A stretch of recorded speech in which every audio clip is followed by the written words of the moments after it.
Wait wait शब्द सुरीली आवाज़ में सुनकर लिफ्ट संचालक कहाँ स्वतः स्टॉप बटन पर चला गया।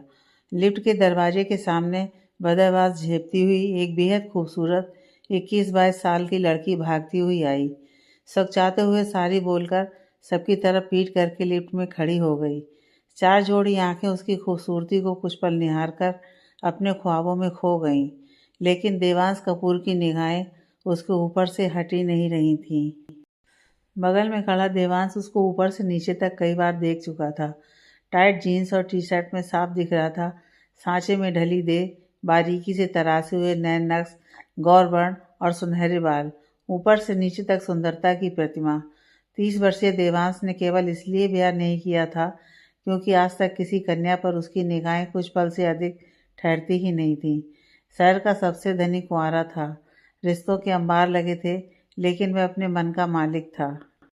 तभी लिफ्ट संचालक ने पूछा, कौन से फ्लोर पर जाना है आपको मैडम? लड़की ने कहा, 8वें फ्लोर पर। देवांश चौंका। 8वें फ्लोर पर उसका ऑफिस था। पूरा फ्लोर उसकी कंपनी ने ले रखा था। बहुत बड़ी फर्म थी जो उसके पिता ने शुरू की थी, लेकिन अब वह उसका सीईओ था। उसे समझ नहीं आ रहा था इस लड़की को उसके ऑफिस में क्या काम था। इस समय तो नौकरी का इश्तेहार भी नहीं दे रखा था। तभी 8वीं मंजिल आ गई और लड़की लहराती हुई बाहर चली गई। वह भी उसके पीछे पीछे चल रहा था और लड़की बिना रोक टोक के अंदर जा रही थी। उसे लगा जैसे सब इस लड़की को जानते थे। कोई कोई तो उसे देखकर मुस्कुरा भी देता था, शायद आगे बढ़कर बात भी करते, लेकिन उसको पीछे आता देख सब काम में व्यस्त होने का नाटक करने लगे थे। वह जानता था उसके कठोर स्वभाव के कारण कोई ऑफिस में उसे पसंद नहीं करता। उसे परवाह नहीं थी। उसे उनके काम से मतलब था। काम में जरा सी लापरवाही उसे बर्दाश्त नहीं थी। उसे जीवन में जो चाहिए वह प्राप्त करना उसका लक्ष्य बन जाता है। फिर उसे किसी की भावनाओं और परेशानी से कोई मतलब नहीं। पैसे कमाने का उसे जुनून था और इस जुनून को पूरा करने के लिए वह अपने कर्मचारियों से कसकर काम लेता था। देवांश ने जब लड़की को जवाहर भट्ट के केबिन के अंदर जाते देखा तो उसे समझ नहीं आया, भला इस लड़की को जवाहर से क्या काम हो सकता है। तुरंत वह अपने कमरे में जाकर उसने जवाहर के कमरे का कैमरा चालू कर दिया। उसने अपने ऑफिस में हर कैबिन और हॉल में कैमरे लगा रखे थे। कहीं भी हो रही कोई गतिविधि और बातचीत वह आराम से सुन सकता था। उसे हर स्थिति में अपना संपूर्ण नियंत्रण रखना अच्छा लगता था। कमरे में आते ही वह लड़की जवाहर को देख मुस्कुराते हुए बोली, डैड, मुझे एक साड़ी खरीदनी है। कुछ दिनों बाद सुमन की बहन की शादी है। हम सब फ्रेंड्स ने डिसाइड किया है कि साड़ी पहनेंगे। प्लीज़ 3000 रुपये दे दीजिए। जवाहर की आंखों से बात्सल्य टपक रहा था। वह बड़े प्रेम से बोला, पर बेटा, कल रात बात हुई तो थी, तुम अपनी मम्मी की साड़ी पहन लोगी। वह तुनक कर बोली, डैड, मॉम की साड़ी मैंने देखी है, ऐसी कोई नहीं है जो मेरे लायक हो। सब बड़ी उम्र की औरतों के लिए हैं। जवाहर हंसते हुए बोला, ठीक है, कितने दूँ? 2000। वह मुंह फुलाकर बोली, डैड, मैचिंग सैंडल और ईयररिंग्स भी तो लूँगी। जवाहर जेब से पैसे निकालते हुए बोला, ठीक है, 3000 ले लो। अब तो खुश होकर दिखा मेरी बिटिया रानी। लड़की हंसते हुए कुर्सी पर बैठे जवाहर को पीछे से गले लगाते हुए बोली, आप बहुत अच्छे हो डैड, बाय, और चली गई। देवांश को जवाहर की उम्र अधिक लगती थी। उसकी इतनी कम उम्र की बेटी है यह जानकर उसे आश्चर्य हुआ। वह कई बार उसे इस्तीफा मांगने के बारे में सोच चुका था। जवाहर के काम से वह संतुष्ट नहीं था।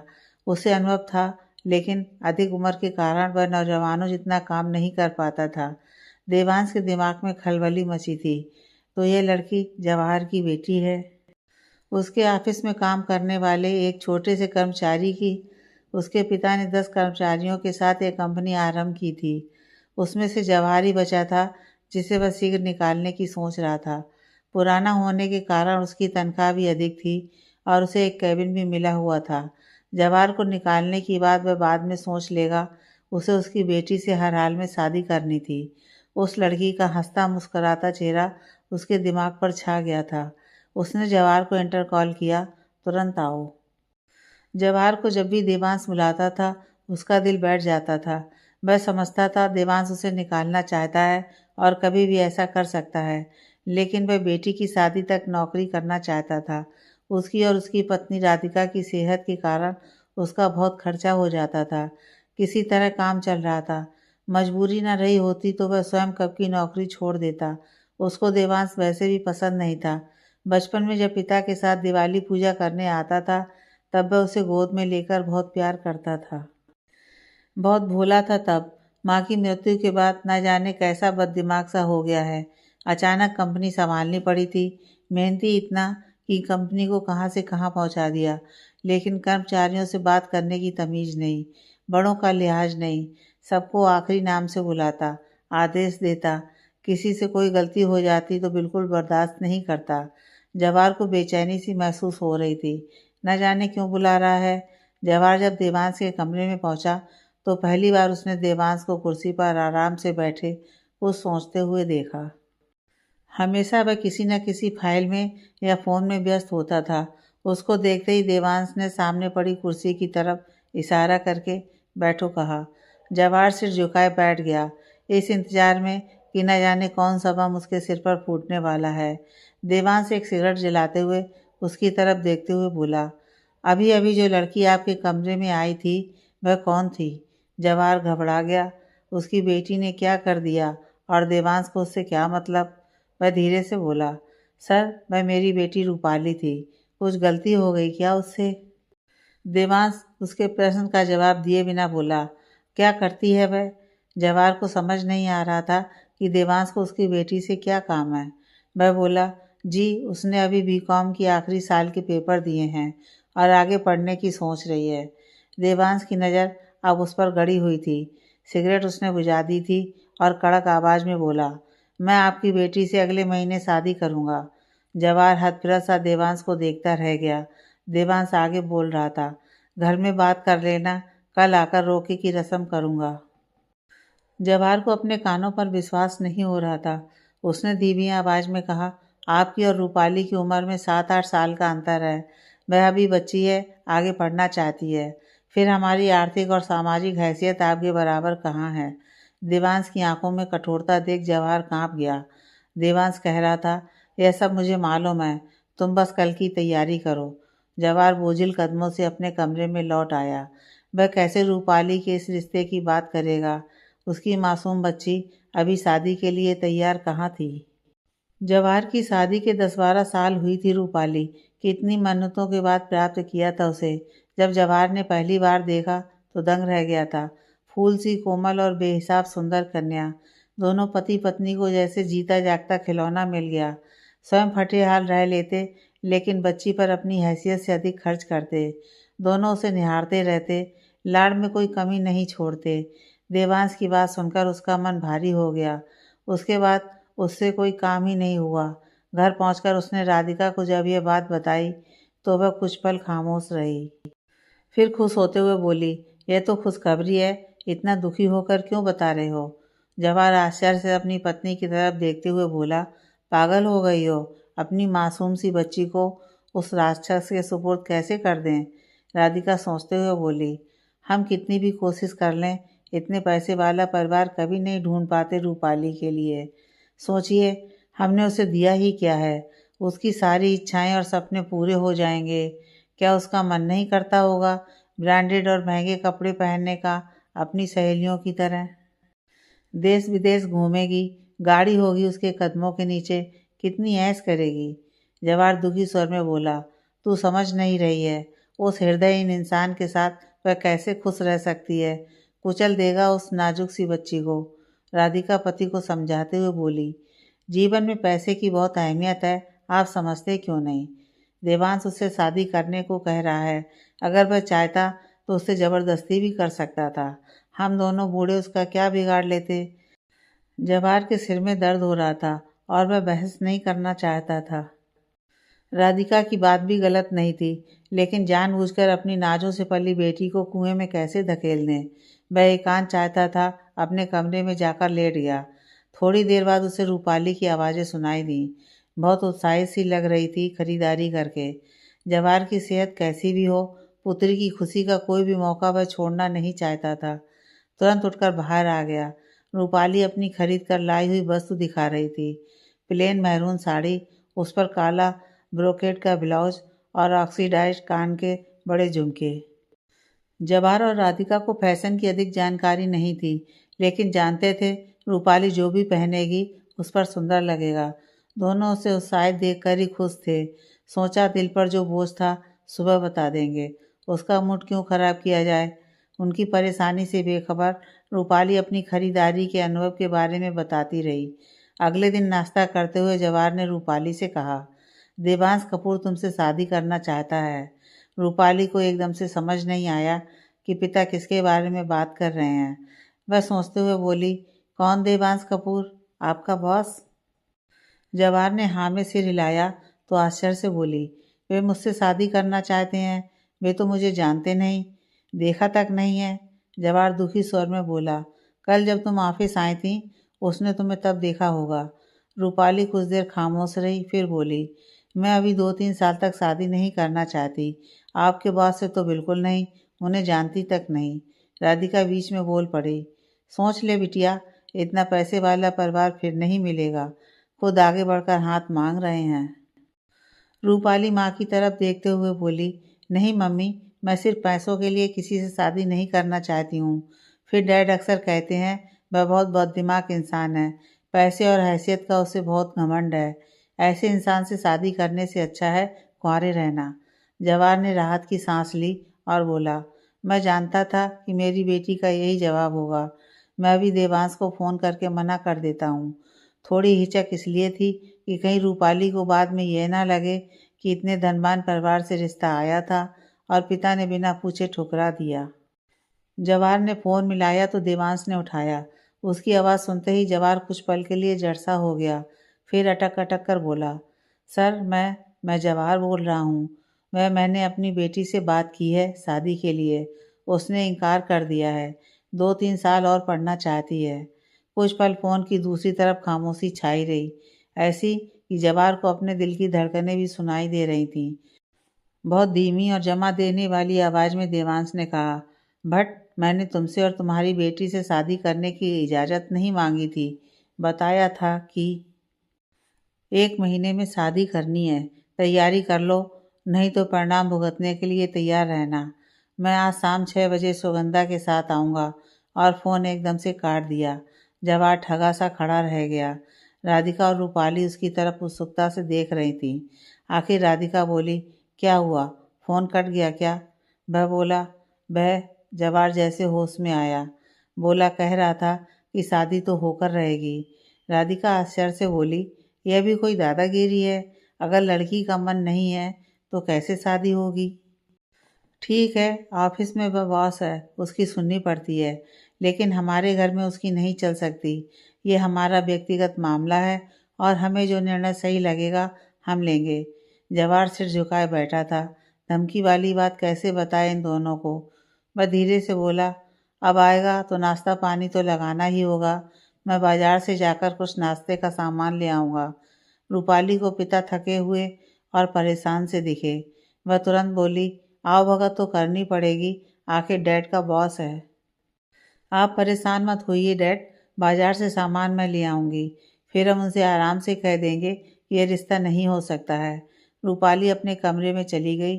जवाहर सोच रहा था कि इतना आसान नहीं है देवांश को इनकार करना, जितना कि रूपाली सोच रही है।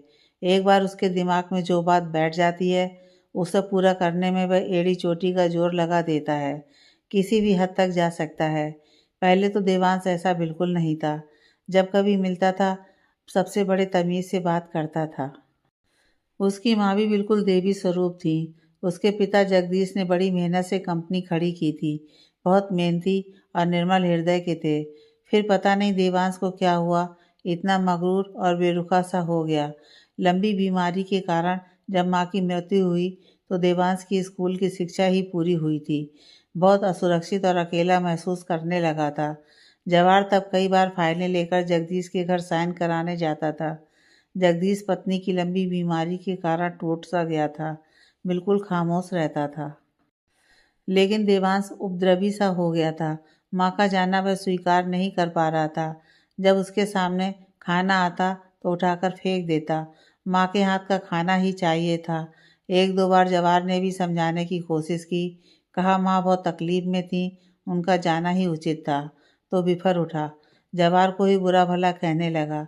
बच्चा जानकर जवाहर ने बुरा नहीं माना, लेकिन समझ गया था कि देवांश को मानसिक आघात लगा है। इतने दिनों से बीमार थी वह, उनके बचने की कोई उम्मीद नहीं थी। फिर भी दोनों बाप बेटे ने अलग अलग तरीके से अपने दिल पर लिया उनका जाना।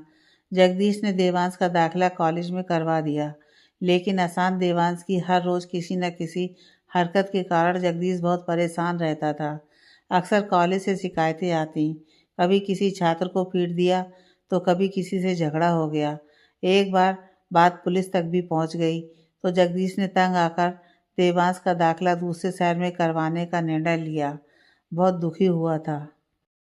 जवाहर से अक्सर अपने मन की बात करता था। बहुत थक गया, कब तक पुत्र को समझाता और सबसे उसको बचाता रहूँगा। जवाहर ने कहा भी था यह निर्णय सही नहीं रहेगा। उस समय देवांश को अपनों के साथ की आवश्यकता है, लेकिन जगदीश निर्णय ले चुका था। उसे लगता था कि अब उसमें हिम्मत नहीं बची थी देवांश को संभालने की। उसने पैसे के बल पर बहुत दूर दक्षिण के किसी कॉलेज में ज़बरदस्ती देवांश को भेज दिया और स्वयं शराब का सहारा ले लिया। फिर जवाहर का जगदीश से व्यक्तिगत संपर्क खत्म सा हो गया। बस ऑफिस के काम के सिलसिले में ही बात करते थे। जवाहर को बहुत दुख होता था। इन परिस्थितियों का परिणाम इतना भयंकर रूप से सामने आया। देवांश के अंदर भरी कटुता उसके व्यवहार में दिखाई देती थी। वह किसी का लिहाज नहीं करता था, बस उसे अपना काम निकालना होता था। जवाहर के मन में शुरू से इस परिवार से जुड़े होने के कारण लगाव था। उसे दुख भी होता था कि उसकी आंखों के सामने कैसे बिखरता चला गया एक हंसता खेलता परिवार। लेकिन अपनी इस भावुकता की सजा वह अपनी बेटी को नहीं दे सकता था। रूपाली का विवाह देवांश से करवाकर उसे यह जहर पीने के लिए मजबूर नहीं कर सकता था। उसने निर्णय लिया कि वह इस नौकरी से इस्तीफा दे देगा। वैसे भी देवांश उसे 1-2 साल में निकालने वाला ही था। स्वयं इस समय छोड़ देगा तो अपनी बच्ची की ज़िंदगी बिगड़ने से बचा लेगा। सारा दिन बैठा वह यही सोचता रहा। उसने मन में निश्चय कर लिया, शाम को जब देवांश घर आएगा तो वह पहले तो मना कर देगा विवाह के लिए, फिर अपना इस्तीफा भी दे देगा। उधर रूपाली ने माता पिता के सामने बड़े आत्मविश्वास से कह दिया था इनकार कर देगी और सब ठीक हो जाएगा। लेकिन देवांश के बारे में अब तक उसने जो सुना था उसके बाद उसे ऐसी उम्मीद नहीं थी। वैसे तो उसने देवांश को देखा तक नहीं था। न जाने यह मसला उसकी ज़िंदगी में एकदम से कुकुरमुत्ते की तरह कहाँ से पैदा हो गया। उसने शादी और इश्क जैसे विषयों से अपने आप को अभी तक दूर ही रखा था। उसके पीछे बहुत से लड़के पड़े रहते थे, लेकिन वह सबसे बचकर रहती थी। 2-3 साल और पढ़कर नौकरी करना चाहती थी। अपने माता पिता का सहारा बनना चाहती थी। इस उम्र में भी अपने पिता को इतनी मेहनत करते देख उसका मन रोता था। माँ हर समय घर के काम में लगी रहती थी। रूपाली जितना हो सकता था दोनों का बोझ कम करने की कोशिश करती थी। दोनों की सेहत की उसे बहुत चिंता रहती थी। वह जानती थी कि दोनों उसको देख देख कर खुश होते हैं, स्वयं के लिए कुछ खरीदना नहीं चाहते हैं, लेकिन उसे सजाने में उन्हें आनंद आता है। कई बार केवल उनका दिल रखने के लिए वह खरीदारी करती है और उत्साहित होकर उन्हें सामान दिखाती है, जबकि दिल ही दिल दुखी होती है। पिता कैसे इस उम्र में भी मेहनत कर एक एक पैसा कमा रहे थे। वह बस एक ही बात बार बार भगवान से कह रही थी, देवांश को इतनी बुद्धि देना कि वह उसके इनकार को समझे और मान रख कर मान जाए। उसके पिता की नौकरी पर आँच नहीं आए। 1-2 साल वे किसी तरह और नौकरी कर लें, नहीं तो हर समय नौकरी जाने पर उनके मन में और चिंताएं बढ़ जाएंगी। वह सोच सोच कर परेशान हो रही थी कि देवांश से क्या कहेगी, क्या कैसे उसको समझाएगी। यह भी नहीं समझ आ रहा था कि आखिर देवांश ने ऐसा क्या कहा पिता को फ़ोन पर कि वे पसीना पसीना हो गए। उन्होंने बताया नहीं था, लेकिन वे परेशान दिख रहे थे। इसी उधेड़-बुन में वह बाजार से कुछ नाश्ते का सामान ले आई और अपने आप को व्यस्त रखने के लिए घर की सफाई में लग गई। शाम को नियत समय पर देवांश और उसकी सौतेली माँ सुगंधा दरवाजे पर खड़े थे। भट्ट दंपति ने आवभगत में कोई कमी नहीं छोड़ी। चाय नाश्ता कराया। सुगंधा ने मुंह बनाकर जरा सा खाया और बोली, बहुत ऑयली है, मैं ऐसी चीज़ें नहीं खा सकती। वह बार बार बोल रही थी, लेकिन जैसे ही देवांश ने उसे घूर कर देखा वह चुप हो गई। देवांश बार बार अंदर की तरफ देख रहा था, लेकिन जब रूपाली नजर आई तो वो बोला, रूपाली को बुलाओ और जल्दी से रोका कर देते हैं। जवाहर हाथ जोड़कर बोला, सर आप हमारे घर आए और हमारी बेटी से रिश्ता करना चाहते हैं, यह हमारी खुशकिस्मती है, लेकिन रूपाली अभी विवाह नहीं करना चाहती है, उसे माफ़ कर दीजिए। सुगंधा खिलखिलाकर हंसते हुए बोली, अच्छा इस दुनिया में ऐसी भी कोई लड़की है जो गेट देवान से शादी करने से इनकार कर रही है?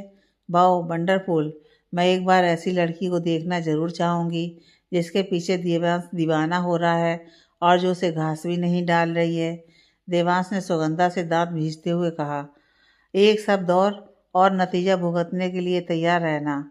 फिर जवाहर की तरफ देखते हुए बोला, कहाँ है रूपाली, मुझे उससे अकेले में बात करनी है। जवाहर ने सतर्क होते हुए कहा, मैं उसे यहीं बुला लाता हूँ, आपको जो कहना है कह दीजिए। देवांश गुस्से में फुफकारते हुए बोला, नहीं मुझे उससे अकेले में बात करनी है, कहाँ है वह? जवाहर उसे रूपाली के कमरे की ओर ले गया। रूपाली को उम्मीद नहीं थी कि देवांश ठीक 6 बजे घर के बाहर खड़ा होगा। वह सफाई कर रही थी और धूल में सनी हुई थी। घंटी की आवाज़ सुनते ही वह नहाने भागी थी। देवांश ने जब कमरे में प्रवेश किया, वह बाल बना रही थी। एक पल को वह देखता रह गया। चेहरा सुबह की लालिमा की तरह दमकता, एकदम तरोताज़ा, बालों से टपकता पानी, सादी सी कुर्ती और लेगिंग्स, ऊपर से नीचे तक सादगी और ताजगी से लबरेज। रूपाली एकदम से देवांश को कमरे में देख घबरा गई और बोली, आप? देवांश जैसे होश में आया और बोला, हाँ मैं देवांश कपूर हूँ जिससे तुम्हारी शादी होने वाली है। रूपाली सुबह से क्या कहना है कैसे कहना है वही योजना बना रही थी। अचानक देवांश को सामने देख उसकी सिट्टी पिट्टी गुम हो गई। इतना लंबा चौड़ा होगा उसने सोचा नहीं था। उसके छोटे से कमरे में लग रहा था कि देवांश के खड़े होने से बिल्कुल जगह नहीं बची। रूपाली का सिर घूमने लगा तो वह तुरंत एक कुर्सी पर बैठ गई और उसकी तरफ देखते हुए बोली, मैं शादी नहीं कर सकती। रूपाली अंदर ही अंदर कांप रही थी, लेकिन ऊपर से स्थिर होने का नाटक कर रही थी। आंखें फाड़े देवांश को देख रही थी, न जाने उसकी क्या प्रतिक्रिया होगी। देवांश ने एक सिगरेट सुलगाते हुए पूछा, क्यों नहीं कर सकती? किसी और से प्यार करती हो? रूपाली की निगाहें देवांश के चेहरे से हट नहीं रही थीं। उसने नामे सिर हिला दिया। देवांश की नज़र भी उसके चेहरे पर टिकी हुई थी। वह बोला, फिर क्या परेशानी है? तुम्हारे पेरेंट्स तो तैयार हैं इस रिश्ते के लिए। रूपाली सिर झटकते हुए बोली, डैड आपकी पोजीशन से घबराकर हाँ कर रहे हैं और मम्मी आपके पैसे के कारण। देवांश कुटिल मुस्कान के साथ बोला, मुझसे जो भी शादी करेगी मेरे पैसे के कारण ही करेगी। फिर सिगरेट बुझाकर उसकी कुर्सी के दोनों तरफ के हत्थों पर हाथ रखकर उसके चेहरे के बिल्कुल करीब अपना चेहरा ले जाकर सख्त आवाज़ में बोला, तुम एक बात कान खोल कर सुन लो, मैं तुम्हारे पिता को नौकरी से तो निकाल ही दूंगा, साथ में पैसों की हेरा फेरी का इल्ज़ाम भी लगवा दूंगा। सारी उम्र जेल के चक्कर काटने में बीतेगी। ज़्यादा सोचने का समय नहीं है। 5 मिनट में बाहर आ गई तो रस्म हो जाएगी, नहीं तो मैं चला जाऊंगा। और वह दंदनाता हुआ बाहर चला गया। रूपाली अपनी जगह से चिपकी रही। समझ नहीं आया कि अचानक क्या हुआ, जैसे आंधी आ गई। रूपाली कुछ पल शून्य सी बैठी रह गई, लेकिन फिर घड़ी पर नज़र पड़ी तो घबरा गई। 5 मिनट का समय देकर गया है वह। अगर वह नहीं पहुंची तो उसके पिता को बर्बाद कर देगा। वह जिंदगी में कुछ भी सहन कर लेगी, लेकिन अपने माता पिता पर आँच नहीं आने देगी। वह जल्दी से उठी, मुंह पर पानी के छपके मार, आंखों में काजल डाल कमरे से बाहर आ गई। दरवाजे पर दोनों माता पिता बेचैन और चिंतित खड़े थे। उसे देखते ही बोले, क्या हुआ? क्या कह रहा था वह? रूपाली मुस्कुराते हुए बोली, कुछ नहीं, देवांश जी ने मुझे कन्विंस कर दिया है कि वे मेरे साथ बहुत अच्छे से रहेंगे और मेरा बहुत ध्यान रखेंगे। सुनकर राधिका खुश हो गई और बोली, चलो ये तो ठीक हो गया, अब तुमने क्या सोचा है आगे? जवाहर अभी भी पुत्री के चेहरे को देख रहा था।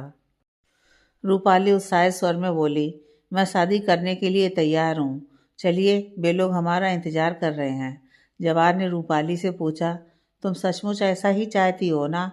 रूपाली ने हाँ में सिर हिला दिया और ड्राइंग रूम की तरफ चल दी। तीनों को कमरे में प्रवेश करता देख सुगंधा बोली, ओहो तो दुल्हन राजी हो गई। किसी ने उसकी बात पर ध्यान नहीं दिया और देवांश ने ड्राइवर को फ़ोन पर गाड़ी में रखे सामान को लाने को कहा। राधिका टीका करने के लिए थाली लेकर आई और जवाहर से बोली, कम से कम एक मिठाई का डिब्बा तो ले आओ। हमने तो कोई तैयारी ही नहीं कर रखी है, देवांश ने तुरंत कहा। नहीं, कोई आवश्यकता नहीं है, जो है उसी से काम चला लो। सुगंधा ने रूपाली के गले में हीरो का हार पहनाया और कपड़े, मिठाई, मेवा दी। जवाहर ने बस अपनी हैसियत के हिसाब से टीका करके लिफाफा दे दिया। देवांश ये बोलते हुए चला गया, आगे का कार्यक्रम निश्चित करके बता दूंगा। उसके जाते ही तीनों धम से सोफे पर बैठ गए। राधिका गहरी सांस छोड़ते हुए बोली, बाप रे, कैसे आंधी तूफान की तरह आया था। मुझे तो जितनी देर यहाँ रहा घबराहट सी होती रही। कहाँ वह सपने देखती थी दामाद आएगा, उसके रूप में बेटा मिल जाएगा, लेकिन देवांश के सामने तो आवाज़ ही नहीं निकलने वाली। जवाहर अपने ख्यालों में खोया हुआ था। पता नहीं जो हुआ वह सही हुआ कि नहीं। रूपाली के दिमाग में एक ही प्रश्न घूम रहा था, माता पिता के कारण शादी तो करनी पड़ेगी देवांश से, लेकिन इसके साथ सारी जिंदगी कैसे कटेगी। तभी राधिका ने डिब्बे खोलकर देखे तो एक में साड़ी थी और दूसरे डिब्बे में ड्रेस। खुशी से चीखते हुए बोली, देख रूपा, कितने सुंदर कपड़े हैं। तू इन्हें पहनकर बिल्कुल हीरोइन लगेगी, और ये हीरो का हार भी लाखों का होगा। मेरी बेटी तो सज गई। अब तो शादी तक ये मेवा और फल खूब खा, चेहरे पर और रौनक आ जाएगी। मैं यह सब तेरे लिए उठाकर रख देती हूँ। रूपाली ने कोई जवाब नहीं दिया। पता नहीं कितना सुना और कितना नहीं। उसे रात भर नींद नहीं आई। समझ नहीं आ रहा था कि कैसे बर्दाश्त करेगी वह देवांश को। अगले दिन जवाहर ऑफिस गया तो सोच रहा था, पता नहीं देवांश का रवैया कैसा रहेगा। ऑफिस में तो किसी को इस रिश्ते के बारे में जानकारी नहीं होगी। जब उसे पता चला देवांश 2 दिन के लिए शहर से बाहर गया है तो उसने चैन की सांस ली। घर पहुंचा तो राधिका ने कहा, हमें शादी की तैयारी शुरू कर देनी चाहिए। एकदम से सारी खरीदारी कैसे करेंगे। आप बैंक से रूपाली की शादी के लिए जो पैसा इकट्ठा कर रहे थे निकाल लो। जवाहर के दिल में कोई उत्साह नहीं था शादी की तैयारी को लेकर। वह अनमने मन से बोला, कल निकाल लूँगा कुछ रुपए, तुम दोनों लिस्ट बना लो क्या क्या लेना है। समारोह का स्थान और खाने पीने के बारे में तो देवांश से पूछकर निर्णय लेना होगा। उसकी हैसियत का इंतजाम पता नहीं हम कर पाएंगे कि नहीं। रूपाली को पैसे को लेकर भी चिंता हो रही थी। उसके पिता इतना खर्च कैसे कर सकते हैं। जो 2 ड्रेस और गहने देवांश लाया था उस कीमत का सामान वे कैसे खरीद सकते हैं। कितने अरमानों से थोड़ा थोड़ा पैसा जोड़ रहे थे और अब उस पैसे की कोई कीमत नहीं होगी देवांश के पैसे के आगे। हर रोज एक नई चिंता खड़ी हो रही थी। अगले दिन जवाहर और राधिका बड़े मन से कागज पेन लेकर बैठे।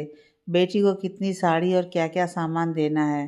राधिका ने निश्चय किया, अपने दोनों हार देकर वह एक बड़ा सा हार सोने का बनवा देगी रूपाली के लिए। वह जवाहर से बोली, एक ही हार देंगे पर वजनदार देंगे। रूपाली को इन बातों में कोई आनंद नहीं आ रहा था, लेकिन माता पिता की खुशी में खुश होने का दिखावा कर रही थी। उसने अभी तक शादी के विषय में सोचा नहीं था। साथ की सहेलियां जब चुगलबाजी करती थीं तब वह हंसकर टाल देती थी। लेकिन अब मन में विचार आ रहा था, अगर सचमुच उसे अपना वर चुनने की स्वतंत्रता मिलती तो कैसा साथी चुनती। ऐसा जो उसका हमउम्र हो, जिसके साथ हंस बोल सके, जिसके साथ सहज महसूस कर सके। देवांश के सामने तो उसे हर समय सतर्क रहना पड़ेगा, कहीं कोई गलती ना हो जाए, और अगर गलती हो गई तो वह जितने गुस्से वाला है उसे छोड़ने वाला नहीं। उसे लग रहा था वह शादी नहीं किसी कैद खाने में जा रही है। तीसरे दिन देवांश ऑफिस आया और 2 दिन का काम देखने के बाद उसने जवाहर को अपने कक्ष में बुलाया। जवाहर के आते ही देवांश ने बिना दुआ सलाम के कहा, मैंने पंडित से पूछ लिया है, अगले महीने की 20 तारीख यानी पूरे 1 महीने बाद का मुहूर्त निकला है। समारोह स्थल और खाने पीने का सब इंतजाम मैंने इवेंट मैनेजमेंट से करने को कह दिया है, जो ऑफिस की पार्टी ऑर्गेनाइज करते हैं। रूपाली के पहनने के कपड़े मैं दिलवा दूंगा अपनी हैसियत के हिसाब से। आपको कुछ करने की आवश्यकता नहीं है। जवाहर सुनकर उदास स्वर में बोला, सर जानता हूँ आपकी हैसियत के हिसाब से नहीं दे पाऊँगा, लेकिन जो पैसा मैंने उसके लिए जोड़ा है उसमें अपने कुछ अरमान पूरे कर लूँ। देवांश कठोर स्वर में बोला, जब बोल दिया है कोई आवश्यकता नहीं है तो समझ नहीं आया। मेरे साथ सस्ते कपड़े और ज्वेलरी में कैसे घूमेगी वह। जवार मुंह लटकाकर बाहर आ गया। रूपाली ने जब घंटी की आवाज़ पर दरवाज़ा खोला और सामने देवांश को खड़े देखा तो सकपका गई। पुराने घिसे हुए कपड़ों में, बिखरे बालों में वह छत पर रखे गमलों को ठीक करके आई थी। उसके हाथों और चेहरे पर मिट्टी लगी थी। देवांश उसको देख मुंह बनाते हुए बोला, तुम्हें इस तरह के काम करने की आगे से कोई आवश्यकता नहीं है। अपनी खूबसूरती को खराब मत करो। अब जल्दी से तैयार हो जाओ, खरीदारी करने चलना है। रूपाली आश्चर्य से बोली, खरीदारी मैं मम्मी के साथ कर लूँगी। देवांश उसे घूरते हुए बोला, खरीदारी मेरी हैसियत के हिसाब से होगी, इसलिए मैं अपनी निगरानी में करवाऊँगा। चुपचाप जल्दी से तैयार हो जाओ। रूपाली देवांश को ड्राइंग रूम में बैठाकर अंदर चली गई। उसे देवांश का यह रवैया बहुत बुरा लगा। उसकी खूबसूरती ना खराब हो जाए ये चिंता है, और बार बार अपनी हैसियत का क्या बखान कर रहा है। वह समझ गई देवांश को केवल एक खूबसूरत गुड़िया सुंदर और महंगे कपड़ों में सजी धजी अपने साथ चलने के लिए चाहिए। मन ही मन उसका दिल रो रहा था। देवांश हर बार आता है, उसे थोड़ा और कुचल देता है। राधिका को देवांश के बारे में बताकर वह दुखी मन से नहाने चली गई। राधिका तुरंत ड्राइंग रूम में पानी लेकर आई और बोली, नमस्ते बेटा, आपके लिए चाय नाश्ता बनाकर लाती हूँ। देवांश लापरवाही से बोला, कोई आवश्यकता नहीं है, अभी थोड़ी देर पहले ही नाश्ता किया था, बार बार खाने की मुझे आदत नहीं है। राधिका लाड जताते हुए बोली, पर रस्म के बाद पहली बार होने वाला दामाद घर आया है, मुंह मीठा करने का शगुन तो बनता है। देवांश झुंझलाकर बोला, आपको लाना है ले आओ, लेकिन मैं कुछ नहीं खाऊंगा। रूपाली को बोलो जल्दी तैयार हो। राधिका संकोच के साथ बोली, बेटा इस तरह अकेले रूपाली को खरीदारी के लिए ले जाएंगे अच्छा नहीं लगेगा। आपकी माताजी साथ होती तो ठीक रहता। अगर वे व्यस्त हैं तो मैं चलती हूँ। देवांश बेरुखी आवाज़ में बोला, शादी के बाद भी तो रूपाली मेरे घर अकेली रहने आएगी, किसी को साथ जाने की ज़रूरत नहीं है, मैं अकेला उसे खरीदारी करवा दूंगा। राधिका को देवांश से ऐसे व्यवहार की आशा नहीं थी। वह तुरंत रूपाली के पास पहुंची और बोली, जल्दी करने को कह रहा है, मुझे थोड़ा बदतमीज सा लग रहा है। रूपाली का मन हुआ कहने को, थोड़ा नहीं पूरा का पूरा बदतमीज है, लेकिन माँ को दुख ना हो इसलिए बोली, नहीं आपको ऐसे ही लगा होगा, उनका तरीका यही है बात करने का, आप ज़्यादा चिंता मत करो। कहने को तो रूपाली ने कह दिया, लेकिन उसे स्वयं बहुत चिंता हो रही थी। उसने पूछा नहीं, लेकिन उसे उत्सुकता अवश्य थी। ऐसा देवांश ने क्या कह दिया जो माँ इतनी विचलित हो रही हैं। उसके दिमाग में और भी प्रश्न उठ रहे थे। खरीदारी के लिए क्या वह अकेला जाएगा? ठीक है, रस्म हो गई है, लेकिन है तो अजनबी। अकेले खरीदारी करने में उसके साथ कितना संकोच होगा, सोच कर ही उसकी घबराहट बढ़ती जा रही थी। कोमलता नाम की कोई चीज़ उसके पास नहीं थी। ना हंसता था, ना मुस्कुराता था, बस तना रहता था। और जो बोलता कड़क आवाज़ में ऐसे बोलता जैसे पत्थर बरसा रहा हो। उसे दूसरे की भावना की बिल्कुल कदर नहीं थी। जल्दबाजी में वह बस पानी डालकर आई थी। जल्दी से जीन्स और टी शर्ट पहनकर, बालों पर कंघी फेरकर बाहर आ गई। देवांश को चिल्लाने का माँ के सामने रूपाली कोई मौका नहीं देना चाहती थी। न उसने हाथ में कुछ पहना, न कान में, बस जेब में कुछ पैसे और रुमाल रख लिए। उसको देखते ही देवांश बिना कुछ बोले तुरंत बाहर निकल गया, और पीछे पीछे रूपाली भी। राधिका बोल भी नहीं पाई रूपाली से कि जाने से पहले कुछ खा ले। सुबह बस एक गिलास दूध पिया था उसने। राधिका बेढाल सी सोफे पर बैठ गई। उसे कुछ भी ठीक नहीं लग रहा था। कहीं लड़की की जिंदगी बर्बाद ना हो जाए। उसकी बेचैनी बढ़ रही थी। उसने तुरंत जवाहर को फ़ोन मिलाया।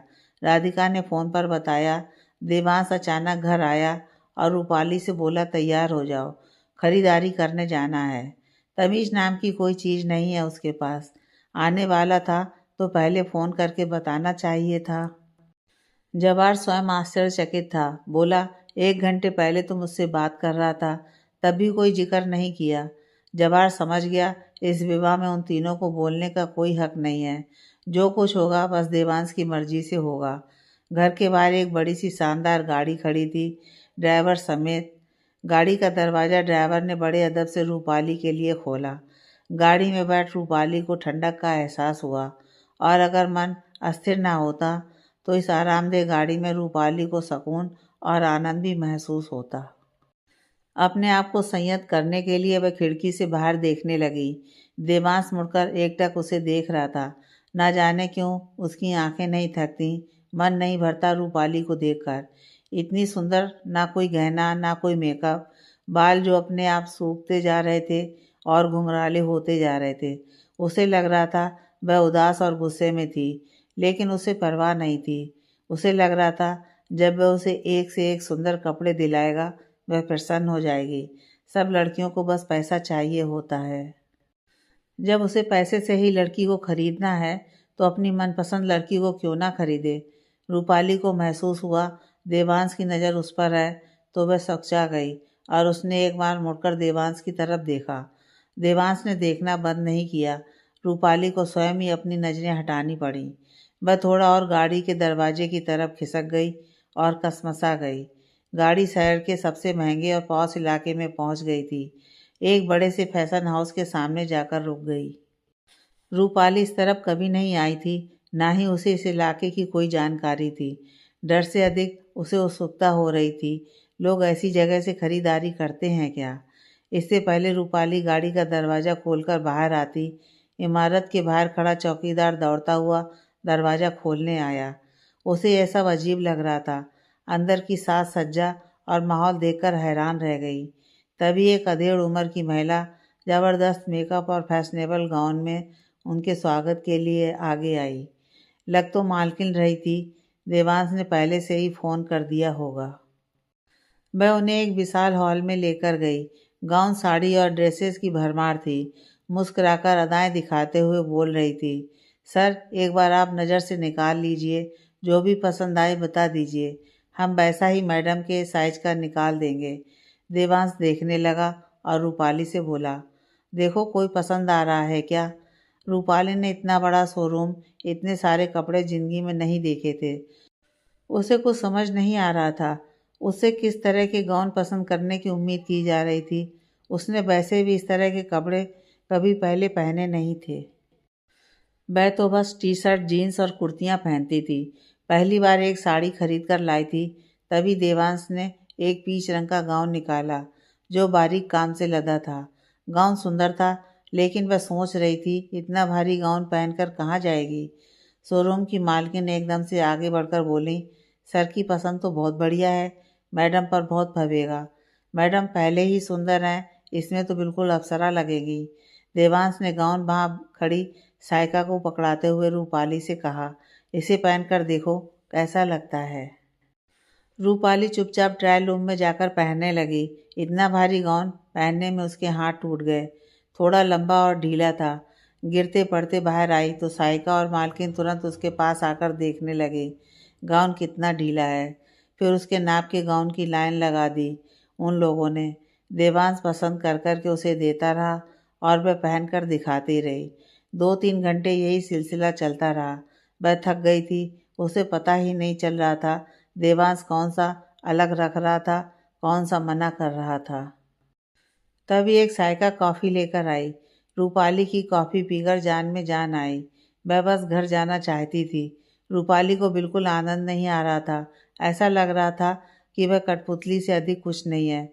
उसे कार्यक्रम के लिए सजाया जा रहा है। 1-2 बार उसने कहा भी, बिल्कुल अच्छी नहीं है ड्रेस, पहनकर असहजता महसूस हो रही है। देवांश और फैशन हाउस की मालकिन एकदम से बोल पड़े, यह स्टाइल इस समय बहुत फैशन में है, इसे तो अवश्य लेना है। उसने फिर अपनी राय देनी बंद कर दी। उसकी दिलचस्पी खत्म हो गई थी।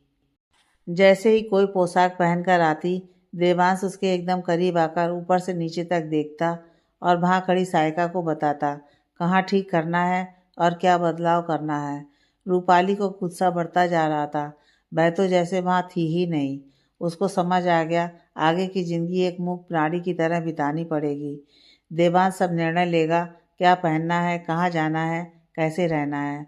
औरतों के लिए खरीदारी शौक होता है, लेकिन उसके लिए एक सज़ा हो गई थी। उसने सुबह से कुछ खाया नहीं था, चक्कर से आ रहे थे। 3-4 घंटे की इस मशक्क़त के बाद देवांश बोला, जो पसंद किए हैं वे सब अल्टर करके पैक कर देना, मैं पेमेंट कर देता हूँ। देवांश को जाते देख रूपाली वहीं थककर सोफे पर बैठ गई। उसने राहत की सांस ली। जल्दी से घर जाकर खाना खाएगी और सो जाएगी।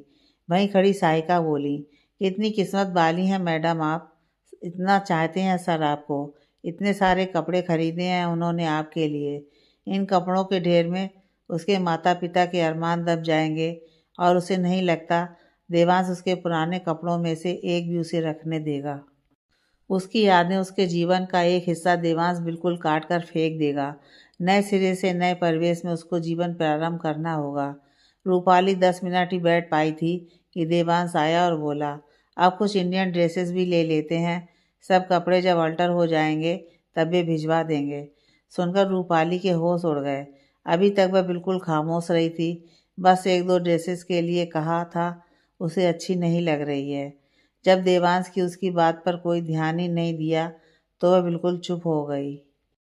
लेकिन अब उससे बर्दाश्त नहीं हो रहा था। उसने देवांश की तरफ देखते हुए कहा, बाकी की खरीदारी फिर किसी दिन कर लेंगे, एक दिन में इतना काम करना बहुत मुश्किल है। देवांश अपने सख्त लहजे में बोला, अभी बहुत सा सामान लेना है, तुम्हारी पूरी वार्डरोब भरनी है। आज कपड़ों का काम कर लो, उसके बाद ज्वेलरी और दूसरा सामान भी लेना है। रूपाली में बिल्कुल ताकत नहीं बची थी, लेकिन इतना तो समझ गई थी कि देवांश से अपनी बात मनवाना दीवार में सिर फोड़ने जैसा है। रूपाली सिर झुकाए मन ही मन उस दिन को कोस रही थी जिस दिन वह अपने पिता से मिलने ऑफिस गई थी। वह देवांश के पीछे पीछे चलने लगी। बाहर आकर देवांश बोला, लगता है तुम्हें भूख लगी है, चलो कुछ खा लेते हैं। रूपाली ने चारों तरफ नज़र दौड़ाई। कोई चाट पकौड़ी वाला खड़ा दिखाई नहीं दिया। आसपास कोई छोटा मोटा रेस्टोरेंट भी नहीं था। चारों तरफ बड़ी बड़ी इमारतें थीं। देवांश ने एक बड़ी सी इमारत में प्रवेश किया। रूपाली सोच रही थी, हे भगवान, इसके सब काम इतने भव्य स्तर पर क्यों होते हैं। इटालियन रेस्टोरेंट था। देवांश ने उसकी तरफ देखते हुए कहा, क्या खाना है। रूपाली ने मेनू देखा, उसे कुछ समझ में नहीं आया तो देवांश से बोली, आपको जो पसंद हो वही मंगा लीजिए।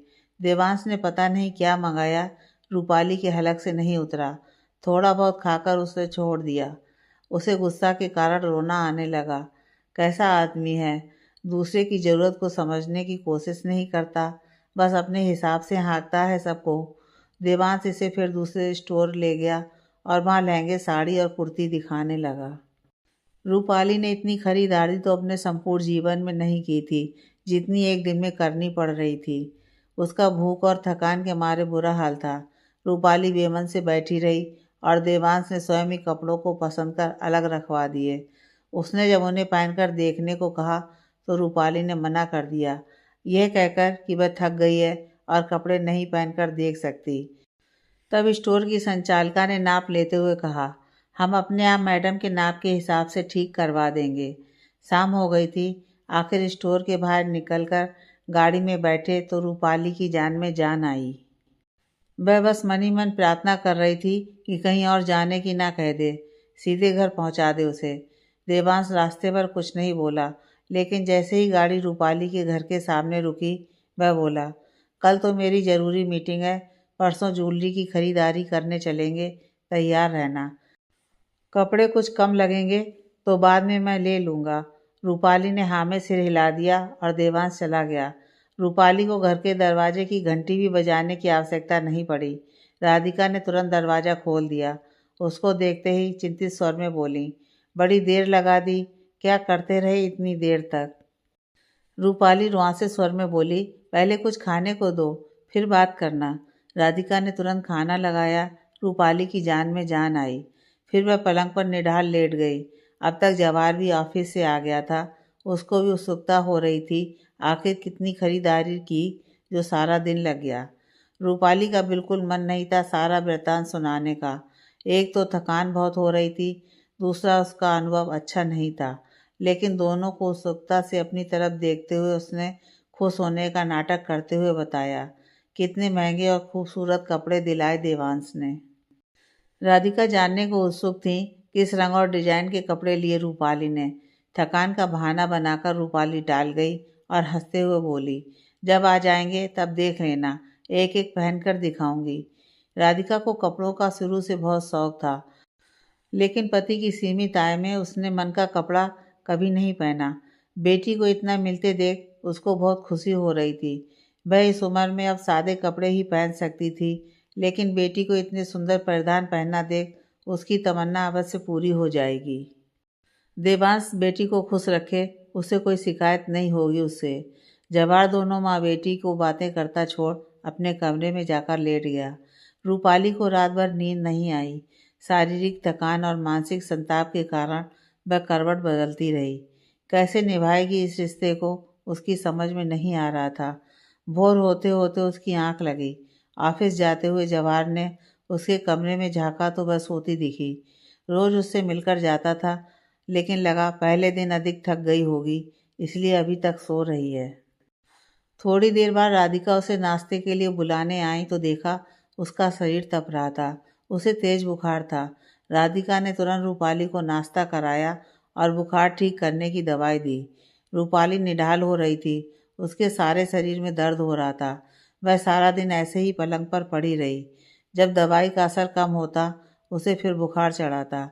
रात को बुखार और तेज हो गया तो राधिका ने माथे पर ठंडे पानी की पट्टी रखी। सुबह डॉक्टर को बुलाया। उसने कहा वायरल बुखार है, खाने पीने का ध्यान रखना पड़ेगा, कमजोरी और बढ़ेगी। राधिका और जवाहर स्कूटर पर बाजार चले गए फल और दवाइयाँ लेने। रूपाली का उस समय बुखार उतर गया था तो वह गहरी नींद में सो रही थी। राधिका अपनी पड़ोसन जमुना को कुछ देर के लिए रूपाली के पास छोड़कर गई थी, उसका ध्यान रखने के लिए। उधर देवांश को समझ नहीं आ रहा था इतनी खरीदारी करने के बावजूद रूपाली इतनी खामोश क्यों थी।